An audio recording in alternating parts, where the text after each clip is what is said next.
Hey guys, JB here, welcome back to the channel, welcome back to another Night Riders event video. I just finished recording this build. It was interesting to do, but I thought, I've tested everything, I played with everything. I kind of want to do a before you buy or before you craft, in this case, video. So we're gonna talk about this list right here: the Bastion, the Fulton, the Harpy, the MG14, the Pulsar, and the Protector. Now I'm gonna work with this list, and I might jump from that list to the storage since it's a little bit easier to compare with other stuff. First off, we have the Bastion. Straight answer is yes, definitely worth it. The plow is kind of amazing. I think people are still trying to figure out how to build a good build with this thing. Like the video I made with the white vehicle, someone was using this in reverse, having this as a rear protection against harvesters, and then he had a harvester of himself in the front. So that is kind of interesting. If you reverse this thing, it might be a really good protector in the back, like a tombstone from that Death Race movie.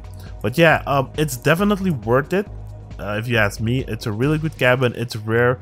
It has the same mass limit as the Humpback, believe it or not. So now I'm gonna switch to the storage view. So let's check out the stats. It goes 60 kilometers per hour. If you look at the power, it's a little under max. It has 9,000 tonnage, mass limit of 20,000 kilograms, and 11 points of energy, and 495 durability. Now look at the Humpback. Almost the same, 60 kilometers per hour. The power meter is at max. The other one is a little bit lower. Mass limit 20,000, 11 points of energy, and a little bit less health. So almost the same. The only difference really is this one has a really unique shape. Might be a little difficult to build around. Let me just delete this and add a frame. Bastion, where are the Bastion? Yeah, it might be a little bit difficult to build around, but it's almost the same as a Humpback. So I saw a question on the Reddit, which should I craft, the Humpback or the Bastion? I would still go for the Bastion because it's an event vehicle. It's worth crafting right now. It's not super expensive. I mean, you do use the resources, but you can use it in the end game of this game, not end game, but like higher power scores. You can also do that with the Humpback. Where did everything go? Oh, here we go. Yeah, you can also do it with the Humpback. It's easier to build around the Humpback. It's like a box, a square box. The perk is pretty good too. But yeah, it's completely up to you. I like the Bastion cabin. So if you're wondering if you should craft this, it's a yes for me. It's really worth it. The plow in front is really good. Oh yeah, someone also asked me to test scorpions on that plow. So let me just do that real quick for you guys. You wanted to see if scorpions penetrate the plow. I don't think so. Let's just use this and this. And then add a scorpion on top. Where is that? There we go.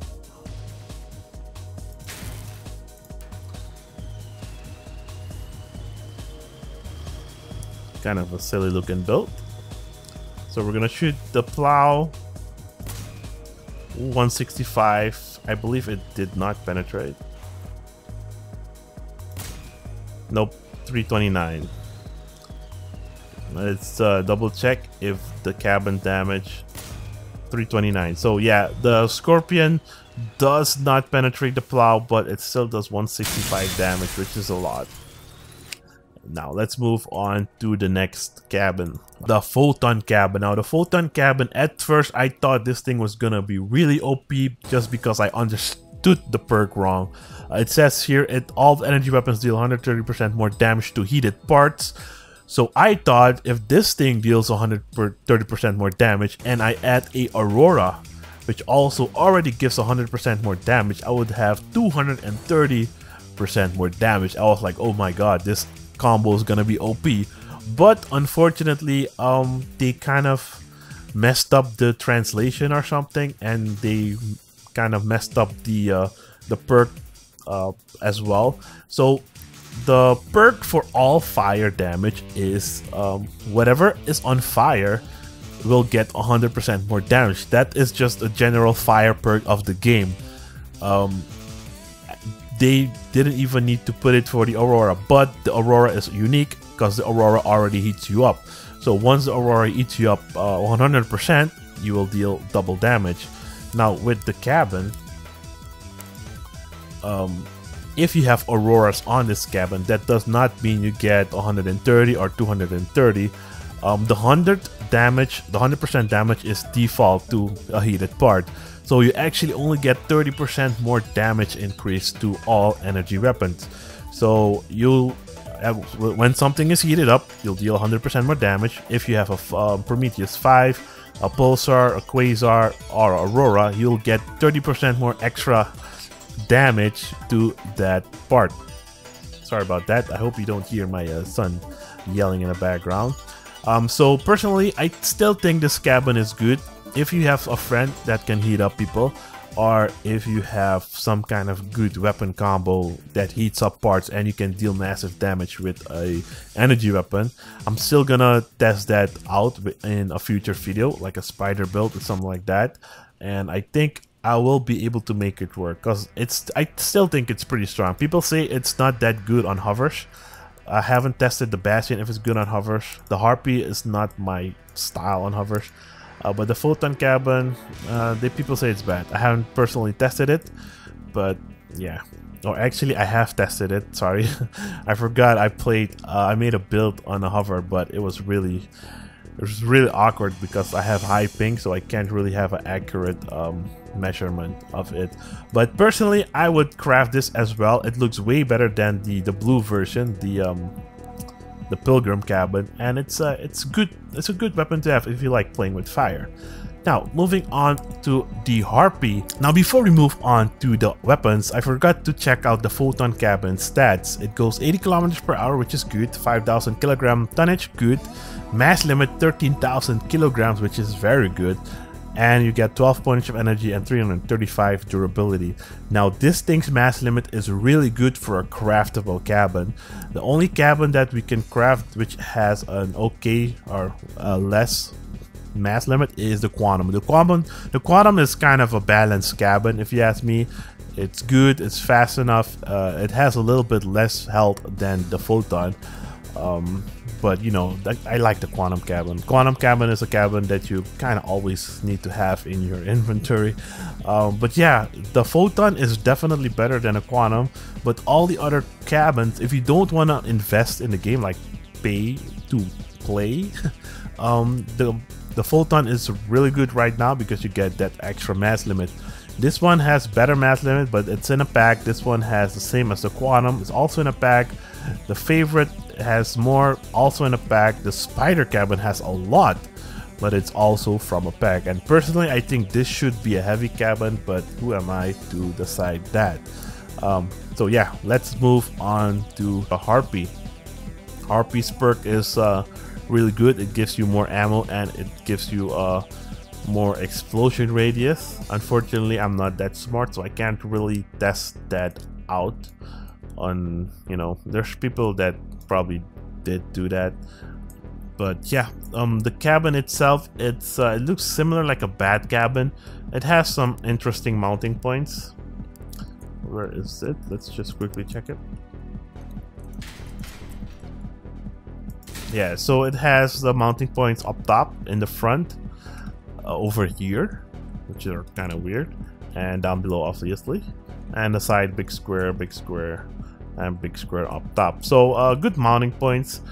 I tried a build with this with wasps. Wasn't really impressed. Now a lot of people are hyped for it because they say they're gonna use crickets and stuff like that, but personally not a big fan of these. I think the best cricket build is still a hover cricket with a Quantum Cabin, something that can carry more mass or weight, because this thing is kind of low at 8,500.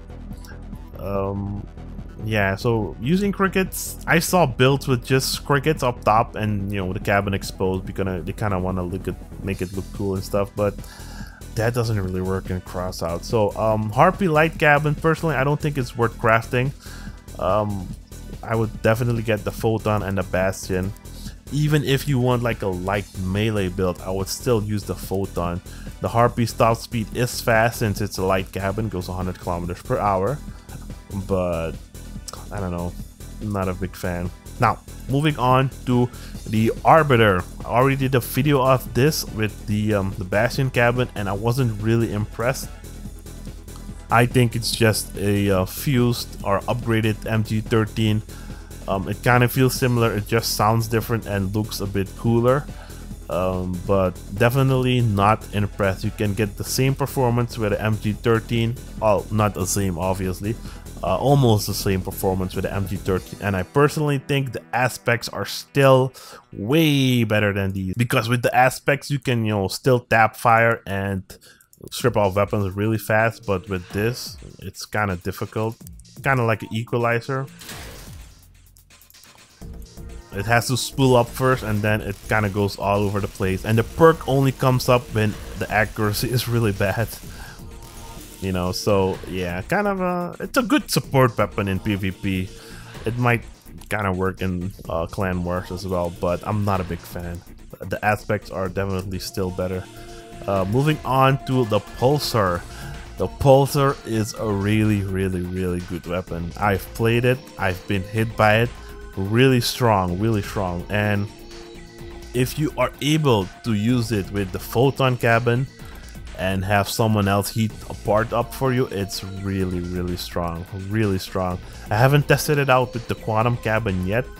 I'm probably gonna do that in the, I'm gonna do the weapon reviews individually. But yeah, really strong weapon, definitely worth it.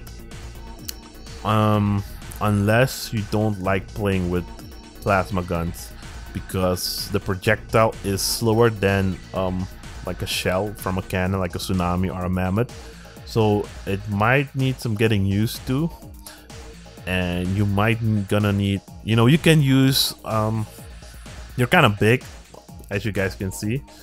Tsunamis are kind of small, the mammoths are also kind of big, so they're kind of hard to hide, but the mammoths have way more health.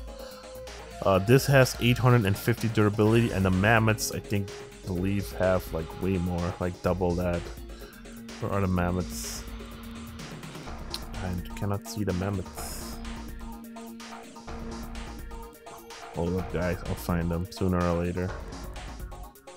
Here we go. Yeah, 1100. Well, it's not that much, but you know, they're big, they get hit easy. But this one, I think you might, yeah, see, they have a big turning circle, so they might be kind of hard to conceal. If you were able to conceal it,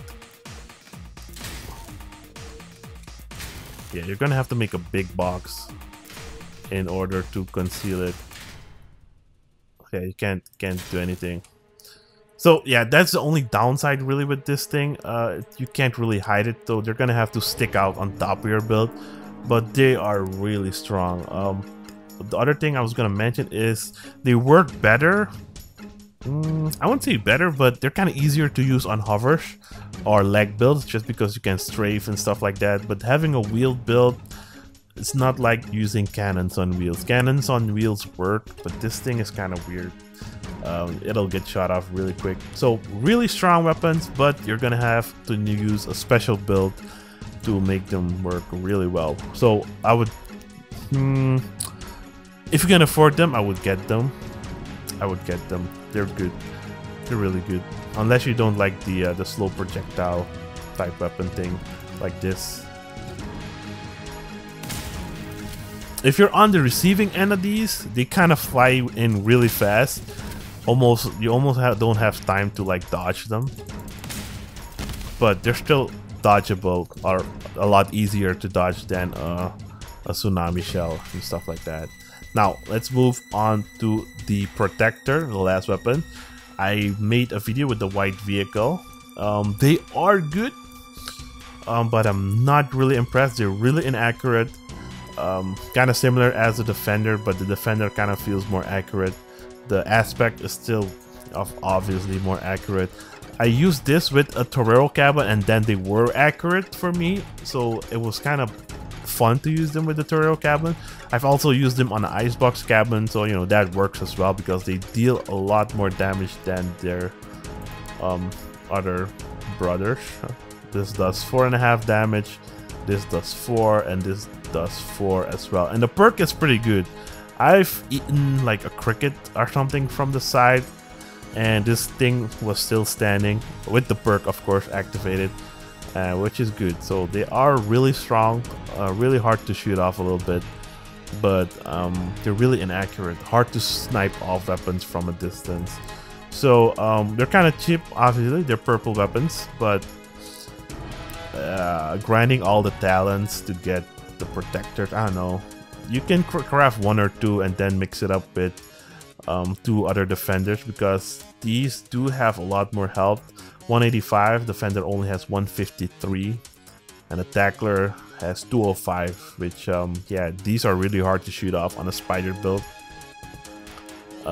Same as sometimes these two, but you gotta really make the build work. So yeah, that is just a quick review of these items, if you should get them or not. So this one is definitely yes, this one yes, nope, nope, yes, maybe. So yeah, hope you guys enjoyed. Was a kind of different video, hope you guys didn't mind that. I'll see you guys in the next one. Have a great day, peace out.